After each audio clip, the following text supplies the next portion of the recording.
வந்து எப்படி அவங்க சுதாவை மீட் பண்ணேன்னா அவங்களுக்கு தெரியும், ஃபேமிலிஸ்க்கு 2 பேருக்கும் நல்லா தெரியும். பட் நாங்கள் பத்மவியூகம்ன்ற நாடகம் போடச்சே இவங்க பிரதர், எல்டர் பிரதர் ரவி, அவர் வந்து அதில் அவரும் ரொம்ப நாடகத்தில் ரொம்ப interest, is very good actor. அவர் எங்கள் ட்ரூப்பில் சேரணும்னு ஆசைப்பட்டு எங்கள் அம்மாவோட ஃபேவரட் ஸ்டூடெண்ட் அவர் பத்மா சேஷாது. ஸோ எங்கள் அம்மா சொல்லி எங்கள் ட்ரூப்பில் நடிக்க வந்தார். அதுக்கப்புறம் தான் இவங்கெல்லாம் இன்னும் கொஞ்சம் க்ளோஸாக பரிச்சயமாச்சு. அப்போ இவங்க நல்லா பாடுவாங்க, இவங்க சிஸ்டர் லதா அவங்களும் நல்லா பாடுவாங்கன்னு தெரியும். அப்போ நான் மியூசிக் குரூப்லாம் வச்சேன். அது பல பேருக்கு தெரியும், நான் ட்ரம்ஸு தபலா எல்லாம் வச்சுப்பேன். ரொம்ப நாள் மியூசிக் குரூப்லாம் வச்சுருந்தேன். அதில் இவங்கெல்லாம் பாடுவாங்க. ஸோ அப்படியே ஒருத்தர் பாடி ஒருத்தர் புரிஞ்சுக்கிட்டோம், அவ்வளோதான். இவங்க பாட்டுக்கு அப்போவே நான் தாளம் அடிச்சிருக்கேன் அப்படிங்கிறத சொல்ல விரும்புகிறேன். இப்போ 2 ஃபேமிலிஸுமே நல்லா தெரிஞ்சு போனதுனால எங்களது வந்து it was an arranged love மேரேஜ்னு சொல்லணும், அவ்வளோதான். ஒருத்தர் டெஃபினட்டாக பிடிச்சது.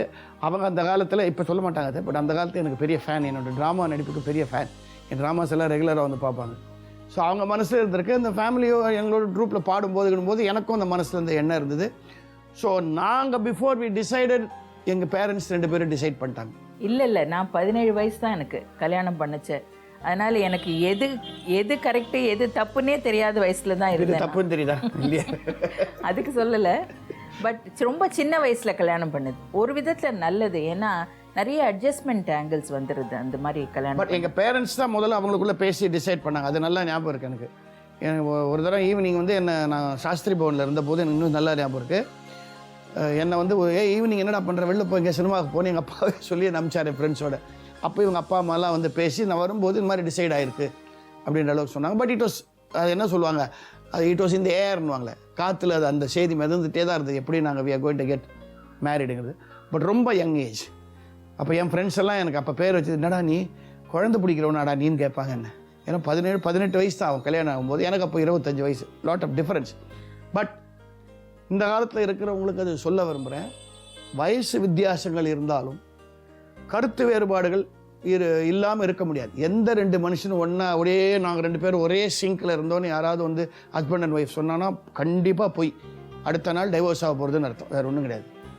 பட் நான் சொல்கிறேன், இந்த கருத்து வேறுபாடுகள் இருந்துட்டு விட்டு கொடுக்க தெரிஞ்சு வாழ்ந்ததுனால தான் 75ல் கல்யாணம் ஆச்சு.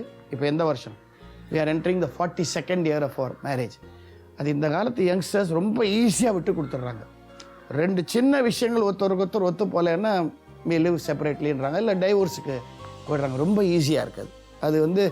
ஏன் நான் இப்போ பேசுகிறது என்னடா மாடர்னாக தாட்ஸ் எல்லாம் சொல்கிறேன், பட் ஓல்ட் ஃபேஷனாக பேசுகிறேன். நான் ஃபேமிலியில் you have to be traditional, old fashion. ஏன்னா நம்ம வாடுற வாழ்க்கை தான் நம்ம குழந்தைங்களுக்கு எக்ஸாம்பிள். நெக்ஸ்ட் ஸ்டேஜ் அவங்க இருக்கணும்னா இதை பார்த்து தான் அவங்க இருக்கணும்.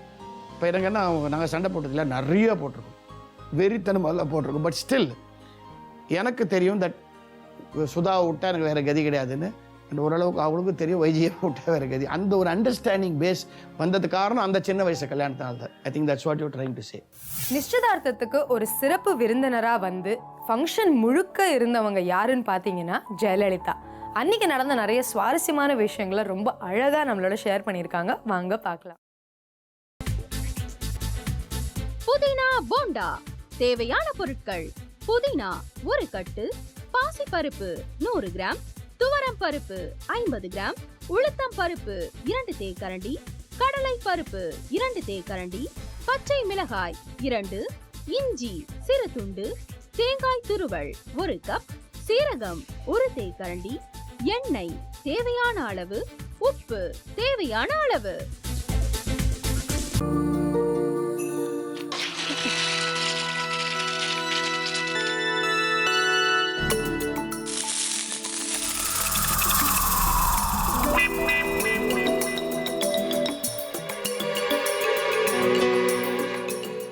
இந்த ஆம்லெட் பண்றதுக்குள்ள போதும் ஆயிடுது.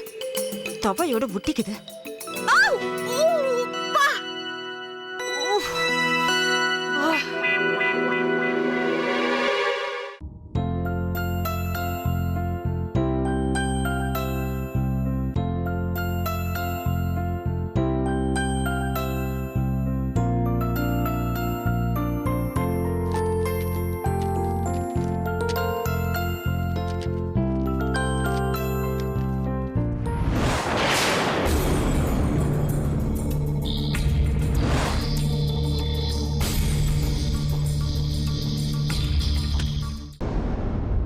அமிர்தா இப்ப என்ன பண்ணிக்கிட்டு இருப்பாங்க?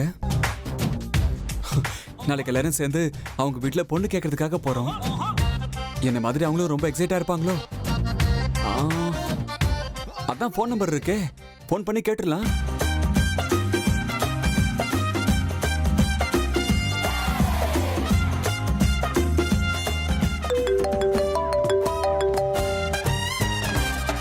ஹலோ. ஆஹா, தேன் மாதிரி உங்க வாய்ஸ் ரொம்ப ஸ்வீட்டா இருக்குங்க.